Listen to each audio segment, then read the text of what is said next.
or revise, I must say, the chapter Deep Water, which is written by William Douglas.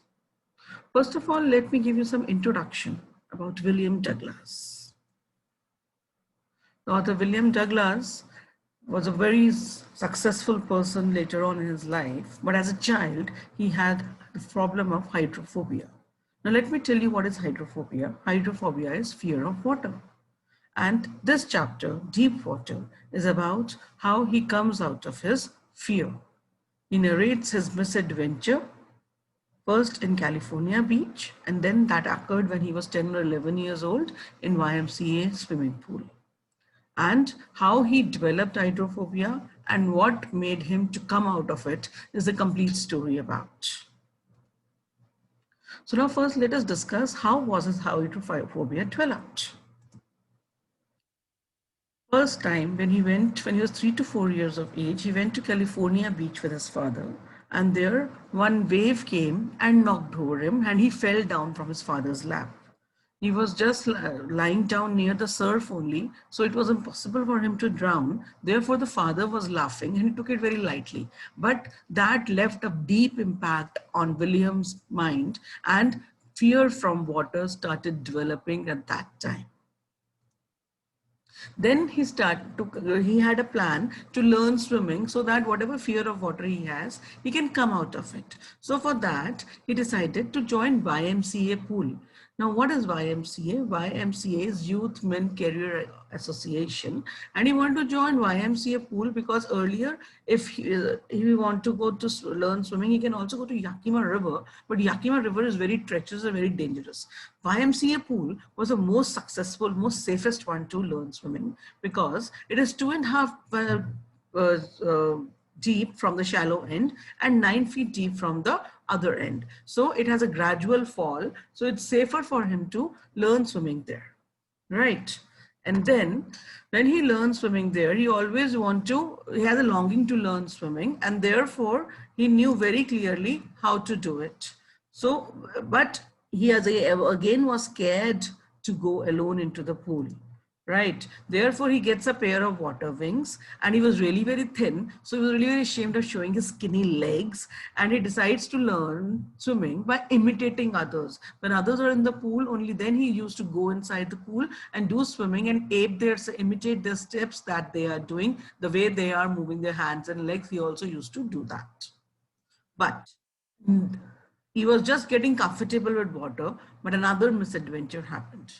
And in this adventure, one day he was sitting alone at a pool and he was waiting for others because he reached a little early and there was no one at the pool. He just sat beside the 9 feet deep side of the pool and he was waiting for others to come. So only then he will enter the pool. But just then a big bruiser boy of 18 years of age came and he pushed him into the pool. And remember, he was on the deep side of the pool, right? And then Douglas fell into the water, and that too in a sitting position because he was already sitting, and he started drowning into the water. And we all know that he does not know swimming at all, and therefore he starts drowning. Now, when he was going down, there was some plan. Obviously, he has to come up in the water, come up from drown. He has to save himself from drowning, right? So he was really frightened when he was going down, but he was alert. His mind was working, right? He was really witty. And he thought that as soon as I will touch the bottom of the pool, tiled bottom of the pool, I'll push that bottom with my feet and will come up like a cock, right? And then he will lie flat on the surface and reach the edge of the pool. That was his plan. But 9 feet when he was going down, those 9 feet appeared like 90 feet to him. And the lungs were full of water and they were ready to burst. And Douglas hit the bottom. When his feet touched the bottom, he hit that bottom with the full courage he had. And he reaches to the surface of the water that he all thought that he would. But before he could go to the edge of the pool, he could swim to the edge of the pool. He started moving down, started again drowning. The second time, journey into the water started, right? And then he tries to clutch a rope. He tries to yell, help, help, help. But there's no one around who could help him. There's no rope or nothing that he could catch for his support. There's nothing like that. Only water was there in his fingers. And he started really feeling suffocated there. And he had swallowed a lot of water because he does not know how to exhale and inhale in the water, right? Then his legs were also stiff, like objects only. Their legs were not ready to move as per his command, because obviously when the legs are inside water, they really gets heavy, and when you're not a swimmer, you're not able to move those legs very swiftly, right? And then he tried a lot of things, but all the efforts were in vain. It was all a futile struggle because lungs had started paining now, and he was feeling dizzy. Dizzy means when you really near to unconscious state, that is dizziness, and his head was also throbbing. He was really feeling very sick physically, and he wanted to shout for help, but he could not shout. But still he did not give up. He thought that second time I will come down, I'll again hit it, maybe this time I'll be able to come up. And again he hit the bottom, but he could not come up, and the third time journey again started down. Right? But now Douglas have understood that he will not be able to come up, because there is no one to help him. There's nothing he can take the support of for coming outside. So he has given up now, and he thought that now the death would come to me, and I have accepted the complete peace in his, there was complete peace in his mind, and he has accepted that now it is coming and it will take me. The curtain of my life is about to fall. And then he got unconscious. But later on, it was surprising that Douglas was rescued. Douglas was saved. When he got up, when he regained his consciousness, he was lying down near the pool and he was vomiting, right? And the person who pushed him into the water, he was making excuses to other people that I did not know, he does not know swimming. I was just playing a prank on him and all that stuff, right? And hours later, he reached his home, but he was really trembling with fear, because that water phobia has really developed more into his mind. He was not able to eat anything. He was not able to sleep. He was not able to do anything. Even the slightest work he used to do, that was used to make him sick. He used to start vomiting and all, right? And he never used to go to near any water source. Fine. Then he had again a longing that he could not enjoy anything with his friends. There's a problem that he really could not do anything.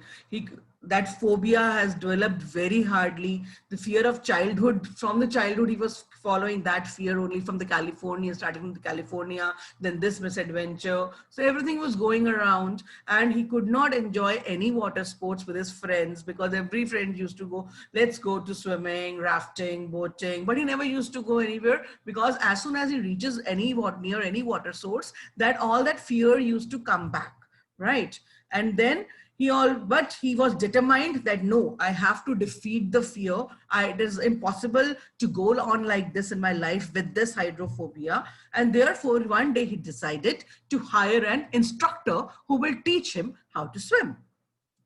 And then the instructor was really very interesting. He was very smart, and therefore he divided the swimming into 3 different parts. The first part was that he attached a rope to the belt of Douglas, and that rope was attached to a pulley, and he used to pull that pulley again and again, and Douglas used to just swam to the length of the pool with the help of rope and pulley, so that he can get comfortable in water. This went on for around 3 to 4 months, right?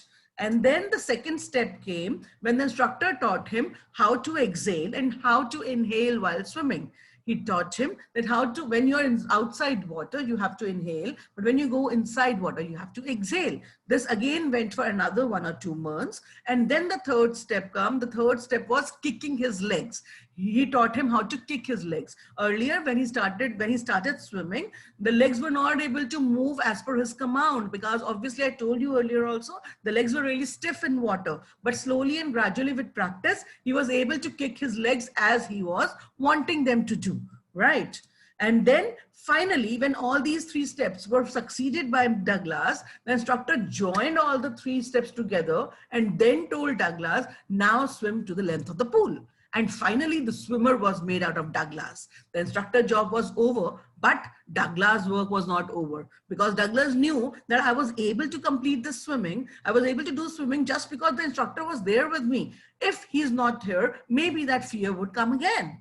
So to test him, that has he really conquered the terror? Has he really won over the hydrophobia? He tested himself, and then he went to warm lake Lake Wentforth, Hampshire, to test his skills, and he started swimming there. When he reached, he dived and swam across the lake. When he reached in between the lake, that is after 2 miles, that again fear came up in his mind. Again he got panicky, that thinking of the water everywhere around him. But this time he was different. He said, Mr. Terror, I am not afraid of you anymore. You go away from here.